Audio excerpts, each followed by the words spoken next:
Yo, what's up everybody? Lawler here. We got a bunch more Rocket League news for y'all today between recaps and patch notes and team confirmations, a new organization joining the RLCS, whole bunch and more in today's Rocket League news.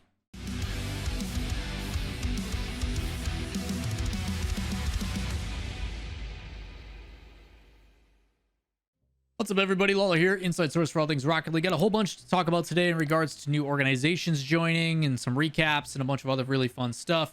Also, don't forget, Dazzrin is hosting Wave Dash this weekend. If you guys want to see the first look at North American teams competing in the RLCS for this upcoming season, that is the way to do it. Make sure you check it out. Twitch.tv/Dazzrin. Go hook them up. This is not sponsored. This is me just saying, hey, if you want good Rocket League and you miss RLCS, that is the place to go see it. And not enough people know how to pay attention to Liquipedia. So just go watch it.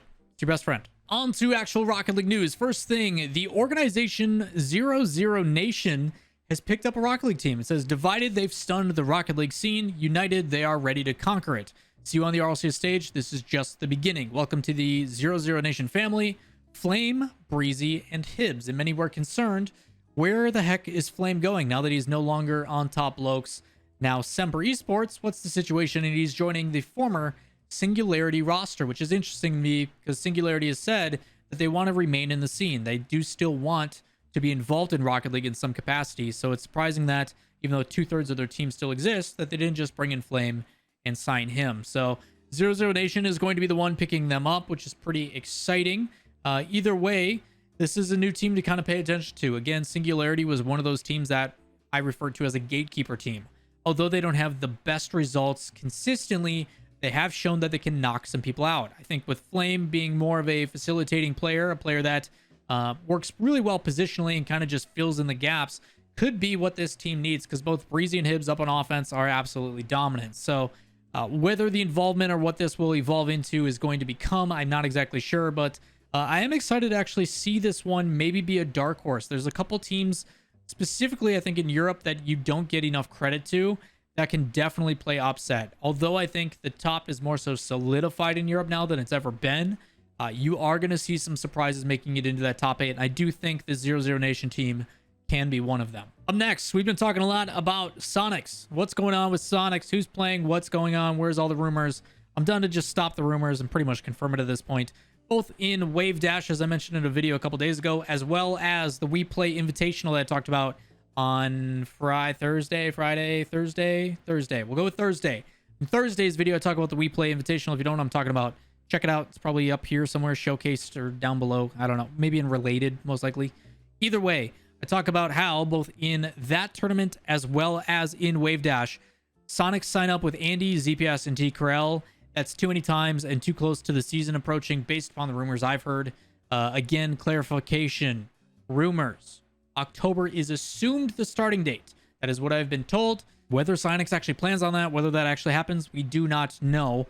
But if it is going to be October, whether it be early or mid, that means that this stuff, there's not a whole lot of time to figure it out. You're talking a couple weeks. And I don't think any of these teams are going to be switching rosters with a couple weeks before the season starts. So with that said, pretty confident in it, as well as Shift talking about it. T-Corell, Andy, ZPS, Soniqs. I think we can put that one to bed. That's what the team's going to be, and I wish them the best of luck. Up next, as you guys know, yesterday or the day before, we talked about Rizzo. Rizzo had some show matches called the Scrim Scuffle, I'm pretty sure was what the name was. And he planned for 2 matches, True Neutral versus FaZe Clan, and then we had G2 versus SSG. And then he surprised us because he got a DM on Steam from Garrett. And then Energy and Rogue decided to also do their scrims for a $300 show match.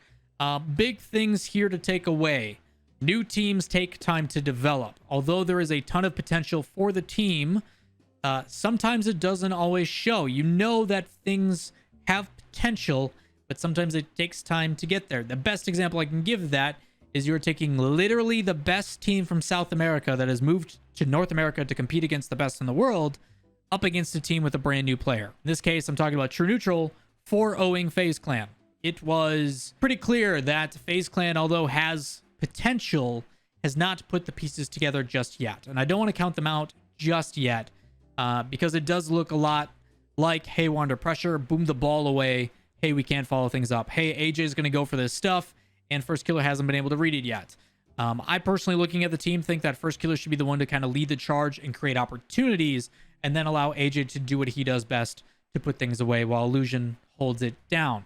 Again, Illusion, Memory, all these types of players getting a ton of slander, even though they are super important for their team, realizing that, hey, I've got to be super conservative with my boost because my teammates need it with how fast they're going. I have to be in the right position. I have to be under the most pressure when things don't go our way. Again, stop the slander. These people are just as important as everybody else. Illusion, Memory, etc. Really, really important pieces to teams. I will not stand for it just because they're not hitting double flip, reset, musty, whatever you want to call it. They're good. They're better than anybody else watching this video. Unless pros are watching this video, then you guys can leave comments about how you're better. But anybody watching this video who's a regular viewer, none of you are as good as any of the players on the field in the RLCS by a landslide. And I mean that in the nicest way. It's just the way that it is. Second show match, a little bit closer, between G2 and Space Station. This one to me actually gets me really excited to showcase that G2, even though it is scrims and they don't mean a whole lot, it is showing that with Drees, things are picking up where they left off. Obviously, when G2 finished out the season, they qualified for the World Championship. If there would have been a LAN, they would have went. And now that Drees is like, hey, I'm going to go and try out for a bunch of other people while you guys are trying out for other people, sometimes you can lose a little bit of that chemistry, that synergy. And it looks like they are right back on track. Although Space Station plays a boring game, and even though it is very effective and it's not what everybody wants to see, they still put up a really good fight. The score lines don't really tell you a whole lot in this one, other than the fact that it's competitive. These are going to be more matches to look forward to, and the fact that G2 is still progressing more. We only got to see a split worth of G2, and now that they're dedicated to Drees and they can really commit to it over the next year, I'm pumped for G2. I think G2 again is going to be another top 3 roster. It's going to be between them, NRG, and I think Envy, if Envy keeps doing what they do when they grind. So Space Station, I think, is going to be in that fighting spot for 3-4, which is interesting to say based on how they started last season. Either way, I know Coach Crumb's probably got something up his sleeve. So looking forward to it. G2 giving people a run for their money, and Drees on the team still making his presence known. They look good. A lot of infield passes, a lot of really dynamic options on offense. But it's always that +1 mentality where you go for a shot and instead you kick it mid and he's got an open net. It's awesome to see. G2, the foundation of G2's offense, is still very, very exciting to me. And I think Drees can help bail them out of a lot of scenarios based upon his playstyle. The more confident he gets, the more familiar he gets with his team. Sky's the limit. So G2 Esports looking good. In the last show match, Rogue versus the General Energy, the closest actually between the two, going all the way to 7. Shoutouts to Rogue. I saw a bunch of people in the comments being terrible because that's Twitch chat.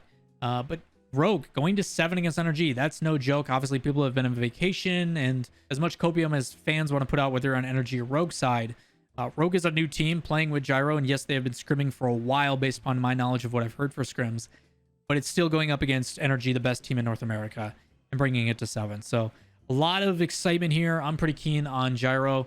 I got lucky enough to play with him in the Pittsburgh Knights tourney that we did, and he's been grinding, and it's showing. He's doing a lot of really exciting things. I think he's playing the best Rocket League he's played in a while, and he's back to that Game 5 clutch kind of Gyro, which I'm really excited for. So Gyro Rogue looking pretty good. Still a lot of potential. As for Energy, I'm still thinking they're going to be the top dog in North America unless anybody can knock them off that pedestal, but they're playing, to me, the way Rocket League should be played. It's not flashy. It's not crazy. Yes, there is pop-off potential between the players, but they're playing clean, smart Rocket League, which is very tough to beat because every single day they're not relying on the big, flashy, crazy mechanic stuff. It's just clean rotational play, good decision-making, situational awareness, when to go, when to hold on to the ball, when to give it up. It's beautiful. It is fantastic. If you want to watch how to play Rocket League, watch NRG right now. Sizz and the rest of the crew over there doing a phenomenal job. So they're going to be tough to beat. Either way, Rogue does bring them to 7. Massive shoutouts, obviously, to Rizzo for putting up $900 so we could watch these matches live as well. Last but certainly not least, not esports related, but just Rocket League related in general. If you guys don't know, on the 8th of September, last Wednesday, there was a 1 gig update for Rocket League. People are like, what the heck is this? And it's in preparation for stuff in the future. The first thing is there is the NFL Fan Pass. If you guys don't remember, you could spend a couple bucks and you unlocked decals and stuff for all 32 NFL teams. They're partnering again with the NFL for the season that is coming up. Go Pack Go. Let me know your favorite NFL team down in the comments, who you root for. Maybe we could talk more. Shop, twitch.tv/Lawler. Always down to talk football. But NFL Fan Pass has some unique content to it. They're adding some more decals and different items and stuff. And then they're also bringing back the Gridiron game mode They are also doing a gridiron tournament as well with like streamers, content creators, pros. I think that went down yesterday, possibly. Could be wrong on that, but I know there's some sort of event going on the Rocket League stream. And then the other thing is they are planning on updating the PS5 version of the game to where it's able to do 120 FPS. Just subtle changes here and there, and then they've got some bug fixes.